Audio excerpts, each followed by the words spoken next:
दोस्तों आज की इस वीडियो में मैं आपको भारत के कुछ एक पर्वतों के बारे में बताऊंगा।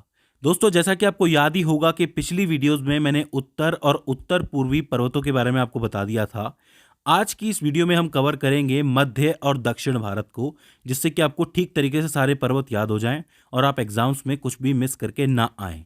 तो ज़्यादा टाइम ना लेते हुए हम शुरू करते हैं। देखिए, मध्य भारत की शुरुआत में सबसे पहले आती है अरावली पर्वत श्रेणी। ये जो अरावली पर्वत श्रेणी है ये गुजरात से शुरू होती है, राजस्थान से होती हुई जाती है और हरियाणा में जाके खत्म होती है। इस पर्वत श्रेणी की अनुमानित आयु 570 मिलियन वर्ष मानी जाती है, मतलब 570 मिलियन वर्ष पुरानी ये पर्वत श्रृंखला मानी जाती है। मैं आपको बता दूं कि इस पर्वत श्रृंखला का 80% भाग सिर्फ राजस्थान के अंदर ही है। और एक रोचक बात यह है कि जो दिल्ली है, दिल्ली का जो राष्ट्रपति भवन है, उसकी जो जमीन है वो भी अरावली पर्वत श्रृंखला का ही हिस्सा है। उस जगह को वैसे रायशेला या फिर रायसीना पहाड़ी के नाम से जाना जाता है, दोनों नाम हैं इसके, तो आप इसे याद रख सकते हो। अच्छा, अरावली पर्वत श्रेणी की सबसे ऊंची चोटी गुरशिखर मानी जाती है, जिसकी जो ऊंचाई है 1722 मीटर है और वो राजस्थान के अंदर स्थित है। तो ये जितने भी फैक्ट्स हैं इनसे सवाल बनता है अरावली पर्वत श्रेणी के बारे में। इसके बाद आती है विंध्याचल पर्वत श्रेणी, जो कि मध्य भारत की सबसे प्रमुख श्रेणी है। ये गुजरात से शुरू होती है, मध्य प्रदेश, उत्तर प्रदेश और झारखंड तक जाती है, मतलब झारखंड तक इसका विस्तार हो रखा है। अब यहाँ पे एक कंफ्यूजन पैदा होता है कि यहाँ पे दो इंपॉर्टेंट नाम है, एक है भारनेर की पहाड़ियां और एक है कैमूर श्रेणी। अब मैं आपको बता दूं कि जो विंध्याचल है इसी को भारनेर की पहाड़ी कहा जाता है, लेकिन कहाँ पे? मध्य प्रदेश और उत्तर प्रदेश के कुछ एक हिस्सों के अंदर। वहीं मध्य प्रदेश और उत्तर प्रदेश की जो सीमा है वहाँ की पहाड़ियों को कैमूर श्रेणी के नाम से जाना जाता है। लेकिन ये सारा का सारा आता किस में है? विंध्याचल के अंदर ही आता है। तो ये चीज़ आपको याद रखनी है, भारनेर की पहाड़ियाँ और कैमूर श्रेणी। ठीक है।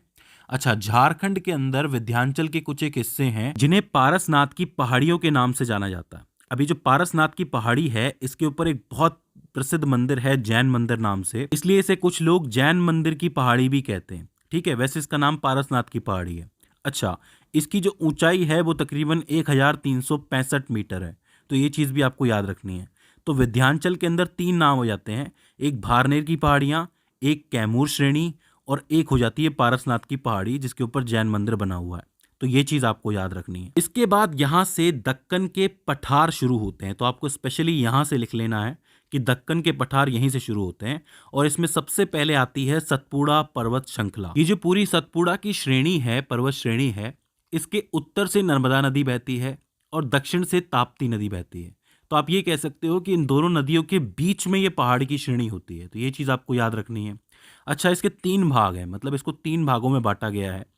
पश्चिम में इसे राजपीपला की पहाड़ी कहा जाता है, मध्य प्रदेश में इसे महादेव की पहाड़ी से नाम से जाना जाता है और छत्तीसगढ़ में इसे मैकाल पर्वत के नाम से जाना जाता है। और इन तीनों के अंदर सतपुड़ा श्रेणी की जो सबसे ऊंची चोटी है वो कहाँ पे है? महादेव पहाड़ियों के अंदर है, जिसका नाम है धूपगढ़ की पहाड़ी। वो सबसे ऊंची चोटी है यहाँ की, जिसकी ऊंचाई 1350 मीटर है।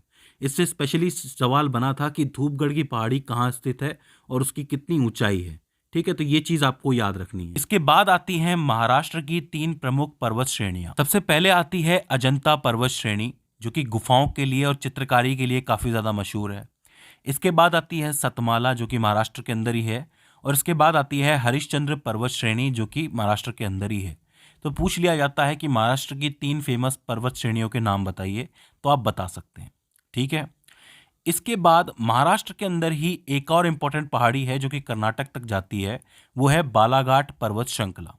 बालाघाट पर्वत श्रृंखला की जो खास बात है वो ये है कि एक तरफ गोदावरी बहती है इसकी तरफ और दूसरी तरफ भीमा नदी बहती है। तो आप ये कह सकते हो कि ये गोदावरी और भीमा नदी के लिए एक तरीके का विभाजक है। जैसे पहले सतपुड़ा श्रेणी जो थी उसमें एक तरफ उत्तर की तरफ नर्मदा बह रही थी और दक्षिण की तरफ ताप्ती बह रही थी, वैसे यहाँ पे बालाघाट में ऊपर की तरफ यानी कि उत्तर की तरफ कौन सी बहती है? गोदावरी बहती है और दक्षिण की तरफ भीमा नदी बहती है। ठीक है। इसके बाद आते हैं दक्षिण भारत के कुछ एक राज्य जिनकी बहुत ही फेमस पहाड़ियां हैं, इनका नाम आपको याद रखना है।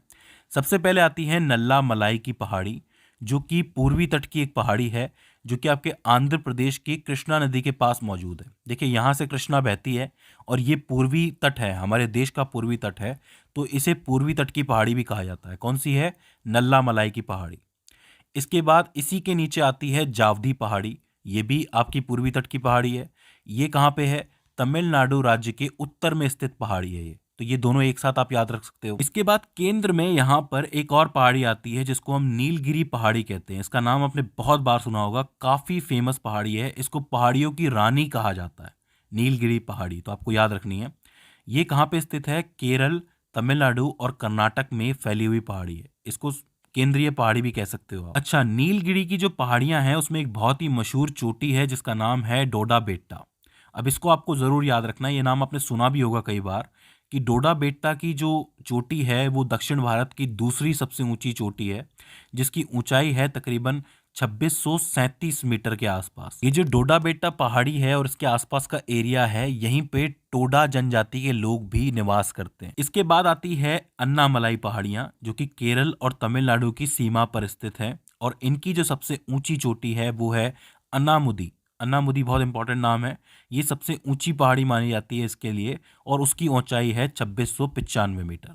तो एक चीज समझ लो कि डोडा बेट्टा जो है वो 2637 मीटर थी, और ये जो आपकी अन्नामुदी है ये 2695 मीटर है। तो सबसे बड़ी कौन सी हो गई दक्षिण भारत में? अन्नामुदी हो गई। और दूसरे नंबर पे कौन सी आई? ये आपकी डोडा बेट्टा आई। तो इस चीज को आपको याद रखना है। इसके बाद आती है भारत की सबसे दक्षिणी पहाड़ी या फिर सबसे अंतिम पहाड़ी कही जाने वाली कार्डमम पहाड़ी।